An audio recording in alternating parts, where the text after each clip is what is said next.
Hello, welcome to the video lecture of subject economics, class 12th, commerce. So today we will see the last topic of third chapter, third A, that is variation in demand and changes in demand. अब variation in demand में दो types हम देखेंगे. अब variation क्या होता है देखिए. So when the demand for a commodity falls or rises due to changes in price alone and other factors remain constant, it is called variations in demand, and it is of two types. A variation और changes in demand ये दोनों भी synonym sound करते हैं, but there are certain changes in it. जैसे variation में आपने देखा कि सिर्फ प्राइस में क्या है बदलाव हो रहे हैं, and other factors are constant. So what are the other factors that we will see while studying the changes in demand?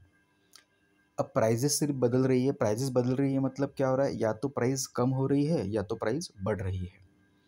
तो यदि प्राइस कम हो जाती है तो लॉ ऑफ डिमांड हमने अभी पढ़ा है कि जिसमें डिमांड बढ़ जाती है.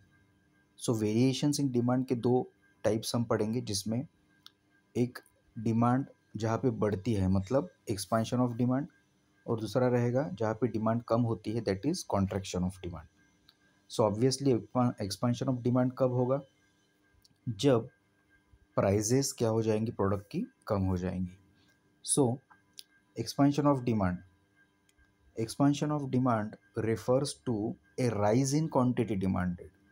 मतलब क्वांटिटी डिमांडेड क्या हो रही है, यहाँ पे बढ़ रही है, राइज हो रही है, due to fall in price alone, while other factors like taste, income of the consumer, sizes of the population etc. remain unchanged. देखिए क्या बोला गया है कि सिर्फ प्राइजेस क्या है, कम हो रही है, जिसकी वजह से डिमांड एक्सपांड हो रही है, और बाकी के फैक्टर क्या है, मतलब कांस्टेंट है, मतलब जिसमें कोई भी या किसी भी तरीके के बदलाव नहीं है.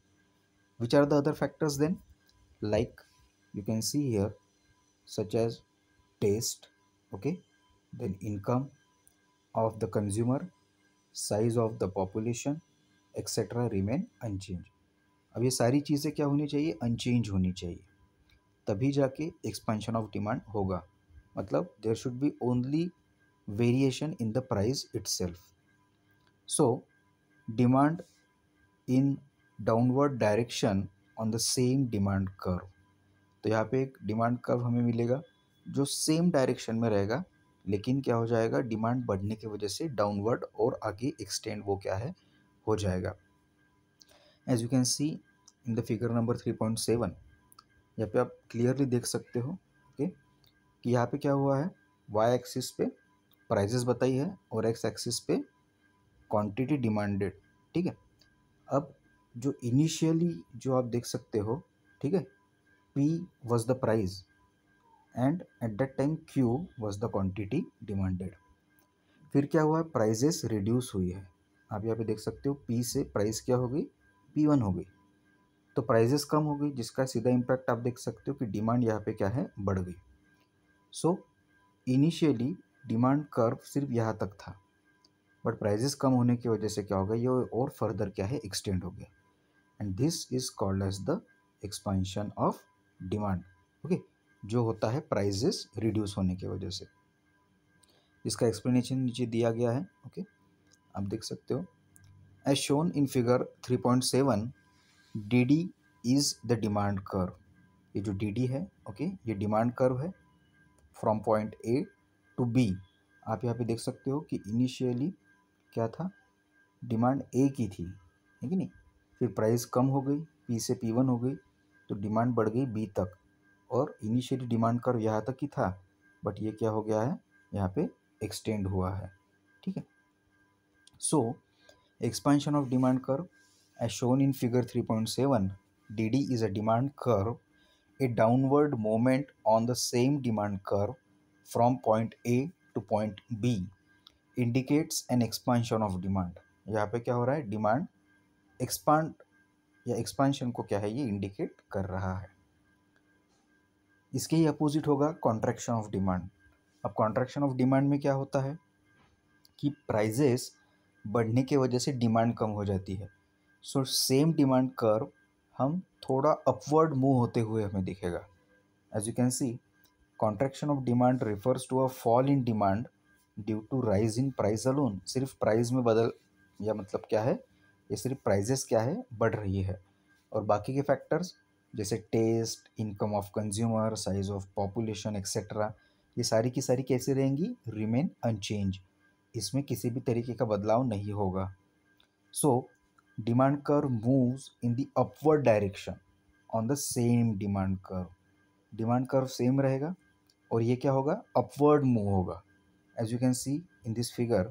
Okay, again here also you can see on the Y axis, ठीक है, प्राइजेस मेंशन की गई है और एक्स एक्सिस पे क्वांटिटी। अब जो आप डॉटेड लाइन देख रहे हो, अब P is the initial price. P क्या है, इनिशियल प्राइस है, और ये प्राइस में हमें ये क्वांटिटी मिली। अब क्या होगी, प्राइस बढ़ गई, दिस इज ओरिजिन, प्राइस बढ़ गई मतलब P से P2 हो गई। और लॉ ऑफ डिमांड क्या कहता है कि जब प्राइस बढ़ती है क्वांटिटी डिमांडेड कम हो जाती है। तो यहाँ पे आप देख सकते हो हमें सेकंड डिमांड कर्व मिला है। तो इनिशियली ये डिमांड कर्व था, ओके, ये अब अपवर्ड क्या हो गया, थोड़ा एक्सटेंड हो गया। So that's why we have got this DD demand curve. मतलब प्रीवियस इसमें A से B के तरफ मूवमेंट हुई थी, ओके, जो प्रीवियस इसमें था इसमें एक्सपांशन नीचे की तरफ हुई थी, बट यहाँ पे क्या हुआ है, जो भी कॉन्ट्रैक्शन हुआ है वो अपवर्ड हुआ है, मतलब B के तरफ से A के तरफ क्या है, डिमांड कर्व मूव हुआ है, जिसका एक्सप्लेनेशन नीचे दिया गया है। As shown in figure 3.8, DD is a demand curve, an upward movement on the same demand curve from point B to point A, shown the contraction of demand। और ये क्या है, कॉन्ट्रैक्शन ऑफ डिमांड को क्या है यहाँ पे indicate कर रहा है। अब जैसे मैंने बताया था कि चेंजेस और जो वेरिएशन है डिमांड, ओके, इसमें बहुत ही नॉमिनल लेवल का क्या है, डिफरेंसेस है। एक बात हमेशा ध्यान में रखना कि यदि प्राइस सिर्फ अकेली रिस्पॉन्सिबल है, या प्राइस सिर्फ अकेला है फैक्टर जो क्या है बदल रहा है, और बाकी की सारी चीज़ें कांस्टेंट है, तो वहाँ पे जो कंसेप्ट हमें डिमांड का स्टडी करने को मिलेगा that will be called as the variation. मतलब वेरिएशन में हमें क्या स्टडी करना है, वेरिएशन में सिर्फ प्राइस में बदलाव होते हैं, बाकी फैक्टर्स फिक्स्ड होते हैं।